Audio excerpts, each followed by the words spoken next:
अस्सलाम वालेकुम दोस्तों, मैं हूं माजिद मलिक और डिस्कवर द वर्ल्ड में आप सबको खुश आमदीद। नाज़रीन गिरामी, हमारे मुल्क में गधे को एक गाली के तौर पर इस्तेमाल किया जाता है। गधे पर बेशुमार मुहावरे ज़रबुल मिसल मारूफ हैं। बहुत से अदीबों और शायरों ने भी बहुत कुछ लिख रखा है। लेकिन क्या आप जानते हैं कि गधे को अल्लाह ने क्यों पैदा फरमाया? गधे का गोश्त पहले हलाल था तो इसे हराम क्यों करार दिया गया? और चीन जैसा बड़ा मुल्क गधे खरीद कर इनसे कौन सा खतरनाक काम सर अंजाम देता है? इन सब सवालों के जवाब हम आज की इस वीडियो में जानने की कोशिश करेंगे। लिहाजा आपसे गुजारिश है कि वीडियो को शुरू से लेकर आखिर तक जरूर देखिएगा। दोस्तों, सबसे पहले आपको बताते चलें कि गधा उन सवारी और बोझ उठाने वाले 4 जानवरों में शामिल है जिनका जिक्र अल्लाह ताला ने कुरान मजीद में किया है। इरशाद बारी ताला है, उसने जानवर पैदा किए जिनमें तुम्हारे लिए लिबास और खुराक भी है और तरह तरह के दूसरे फायदे भी। इनमें तुम्हारे लिए जमाल है, जबकि सुबह तुम इन्हें चरने के लिए भेजते हो और जब शाम इन्हें वापस लाते हो वो तुम्हारे लिए बोझ ढोकर ऐसे मकामात तक ले जाते हैं जहां तुम सख्त जानफिशानी के बगैर नहीं पहुंच सकते। हकीकत यह है कि तुम्हारा रब ही शफीक और मेहरबान है। इसने घोड़े और खच्चर और गधे पैदा किए ताकि तुम इन पर सवार हो और वो तुम्हारी जिंदगी की रौनक बने। वो और बहुत सी चीजें तुम्हारे फायदे के लिए पैदा करता है जिनका तुम्हें इल्म नहीं। याद रहे कि आलमी इदारों की रिपोर्ट के मुताबिक दुनिया भर में 4 करोड़ गधे हैं और सबसे ज्यादा गधे पाकिस्तान, चीन, भारत, सूडान, चाड, मैक्सिको और इथियोपिया में पाए जाते हैं। विफाकी हुकूमत की सर्वे रिपोर्ट के मुताबिक जून 2021 तक पाकिस्तान में 56 लाख गधे थे और इनकी तादाद में इजाफा हुआ है, जबकि गधी 12 से 14 माह बाद सिर्फ एक ही बच्चा देती है। गधों की फजीलत यह है कि गधा अंबिया और रसूलों की सवारी रही है। यहां तक कि हजूर अकरम सल्लल्लाहु अलैहि वसल्लम की मिल्कियत में भी 2 गधे थे। एक का नाम अफीर और दूसरे का नाम यफूर था। यफूर आप सल्लल्लाहु अलैहि वसल्लम को खैबर से मिला था और इसने आप सल्लल्लाहु अलैहि वसल्लम से कलाम किया था कि या रसूल अल्लाह, मेरा नाम ज़ियाद बिन शहाब है और मेरे बाप दादों में से 60 ऐसे गधे गुजरे हैं जिन पर नबियों ने सवारी फरमाई है। मेरी ख्वाहिश है कि आप भी मुझ पर सवारी करें और आपके बाद कोई और मुझ पर सवार ना हो। आप सल्लल्लाहु अलैहि वसल्लम ने उस पर सवारी फरमाई और उसके बाद कोई उस पर सवार नहीं हुआ और आप सल्लल्लाहु अलैहि वसल्लम की रहलत के बाद वो कुएं में गिरकर हलाक हो गया। इसी तरह एक बार हजरत मूसा अलैहिस्सलाम ने हजरत खिज़र अलैहिस्सलाम से दरियाफ्त फरमाया कि कौन कौन सी सवारियां आपको पसंद हैं, तो हजरत खिज़र अलैहिस्सलाम ने फरमाया घोड़ा, गधा और ऊंट, क्योंकि घोड़ा उल अज़म रसूलों की सवारी है और ऊंट हजरत हूद अलैहिस्सलाम, हजरत सालेह अलैहिस्सलाम, हजरत शुएब अलैहिस्सलाम और हजरत मोहम्मद मुस्तफा सल्लल्लाहु अलैहि वसल्लम की सवारी है और गधा हजरत ईसा अलैहिस्सलाम और हजरत उज़ैर अलैहिस्सलाम की सवारी है। और मैं क्यों ना इस चौपाए गधे से मोहब्बत रखूं जिसको मरने के बाद अल्लाह ताला ने जिंदा फरमाया। गधे को अल्लाह ने इंसानियत की खिदमत के लिए बनाया है कि वो सवारी और बोझ उठाने के काम आए और वो अपनी जिम्मेदारी ऐसन तरीके से अंजाम दे रहा है। सुबह से शाम तक काम में लगा रहता है। कभी बोझ उठाकर पहाड़ों पर ले जाता है, कभी सहरा में, कभी बाजारों में, कभी खेतों खलियानों में, मंडियों में कच्चे पक्के रास्तों पर रवां दवा रहता है। वही ताजा तरीन चारा अपनी पीठ पर लाद कर लाता है, लेकिन उसके सामने वो ताजा तरीन चारा दीगर जानवरों को डाल दिया जाता है और इसे कचरे के ढेर पर बांध दिया जाता है कि यहां से सड़ा सूखा बोसीदा बासी पुराना खाना खा ले और वही खाकर अपना पेट भर लेता है, दूसरों के चारे की तरफ नहीं देखता। हजरत अबू हुरैरा रज़ी अल्लाह ताला अन्हु रिवायत करते हैं कि नबी करीम सल्लल्लाहु अलैहि वसल्लम ने फरमाया कि जब मुर्ग की आवाज सुनो तो अल्लाह से उसका फजल मांगो, क्योंकि वो उस वक्त बोलता है जब उसे कोई फरिश्ता नजर आता है। और जब गधे के हींगने की आवाज सुनो तो शैतान मरदूद से अल्लाह की पनाह मांगो, क्योंकि वो उस वक्त शैतान को देख रहा होता है। नाज़रीन, इस जानवर के बारे में कहा जाता है कि ये पहले हलाल था लेकिन फिर हराम कर दिया गया।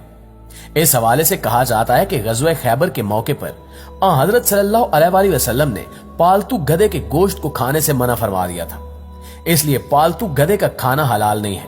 अलबत्ता वैशी गधा जिसको नील गाय कहा जाता है उसका खाना हलाल है। इसके अलावा घोड़े के मुतल्लिक हुक्म यह है कि घोड़े का गोश्त फिल नफ्सा हलाल है, अलबत्ता आला जिहाद होने की वजह से इसका खाना मकरूह तहरीमी है। खच्चर के मुतल्लिक हुक्म यह है कि चूंकि खच्चर गधे और घोड़े दोनों के मिलाप से पैदा होता है, लिहाजा ये हिल्लत और हुर्मत में मां के ताबे होगा। यानी अगर गधी के साथ घोड़ा जुफ्ती करे और उससे खच्चर पैदा हो तो वो मां के ताबे होकर हराम होगा, लेकिन अगर घोड़ी के साथ गधा जुफ्ती करे और उससे खच्चर पैदा हो तो वो मां के ताबे होकर हलाल होगा। आपको बताते चले कि एग्यू प्रोटीन की एक कदीम किस्म है जो सख्त जेल की तरह होती है और गर्म पानी में तहलील हो सकती है और शराब और खानों में डालकर खाई जाती है। ये खून की कमी के शिकार लोगों के लिए ब्लड टॉनिक होती है। लोग इसको कैप्सूल में भरकर भी खाते हैं और पाउडर मिल्क की तरह गर्म पानी में घोलकर भी पीते हैं। ये जिल्द और खूबसूरती के लिए भी बहुत अच्छी है और ये फेस क्रीम्स, फेस पाउडर्स और मेकअप की मसनूआत में भी इस्तेमाल की जाती है। ये मामला यहाँ तक ठीक था, लेकिन असल इशू गधे हैं, क्योंकि एग्यू का माखिज गधों की खालें हैं। ये जेल सबसे ज्यादा गधों की खाल में पाई जाती है। चीन इसे धड़ाधड़ मार्केट करता है और इसका कमर्शियल इस्तेमाल 2011 में शुरू हुआ। चीन के माहिरीन ने जब इसे कॉस्मेटिक में इस्तेमाल करना शुरू किया तो पूरी दुनिया में गधों पर मुश्किल वक्त आ गया। चीन में सन 2000 में 1,10,00,000 गधे थे, लेकिन एग्यू के जदीद इस्तेमाल के बाद ये तादाद कम होकर 40 लाख रह गई और फिर चीन इसके बाद दुनिया में गधों की खाल का सबसे बड़ा बरामद कुनिंदा बन गया।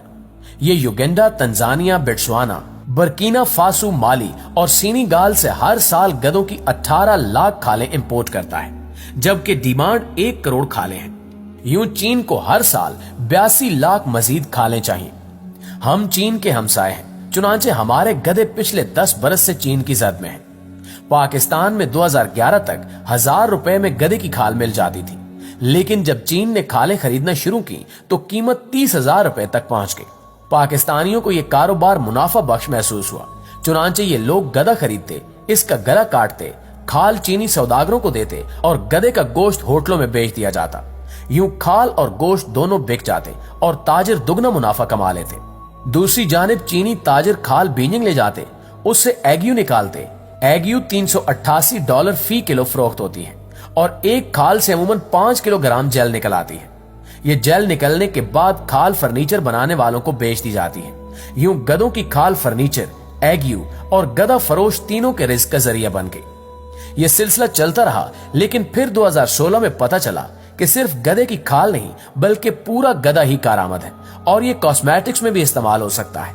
इन लोगों के मुताबिक इसका गोश्त भी सेहत के लिए इंतहाई मुफीद है और गधी का दूध इंसान की सांस की नाली खोल देता है।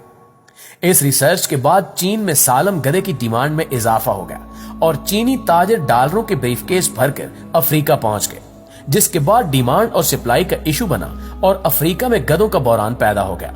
चुनांचे अफ्रीकी मुल्क ने गधों और गधों की खालों की एक्सपोर्ट बंद कर दी। अफ्रीका से जवाब मिलने के बाद पाकिस्तान गधों के मामले में चीन की वाहिद आस बन गया। इस तरह चीनी ताजरों ने पाकिस्तान का रुख कर लिया और हमारी मौजूदा हुकूमत ने भी इस सुनहरी मौके से फायदा उठाने का फैसला किया। खैबर पख्तूनख्वा बाकी सूबों से सबकत ले गया और इसने चीन की जरूरत पूरी करने के लिए सूबे में डंकी फार्मिंग का प्रोजेक्ट लॉन्च कर दिया और अब केपीके हुकूमत ने मुआशी पोटेंशियल देखते हुए गधों की अफजाइश के लिए खसूसी इंतजामात भी शुरू कर दिए हैं और गधों के कद काट और खूबसूरती के लिए जदीद टेक्नोलॉजी भी इस्तेमाल की जाएगी। खसूसी शेल्टर भी बनाए जाएंगे, बिल्डिंग भी और गधों की निगहदाश्त के लिए मुलाजमीन के कंपाउंड्स भी। ये तमाम बिल्डिंग सोलर एनर्जी पर चलेंगी और गधों की नस्ल में इजाफे के लिए टेक्निकल और नॉन टेक्निकल स्टाफ भी रखा जाएगा। जी तो मुआजिज दोस्तों, ये थी हमारी आज की वीडियो। इस हवाले से आप दोस्तों की राय क्या कहती है कमेंट करके हमारे साथ शेयर जरूर कीजिएगा। इंशाल्लाह आपसे मुलाकात होती है अगली वीडियो में। तब तक अपना ख्याल रखिए। अल्लाह निगहबान।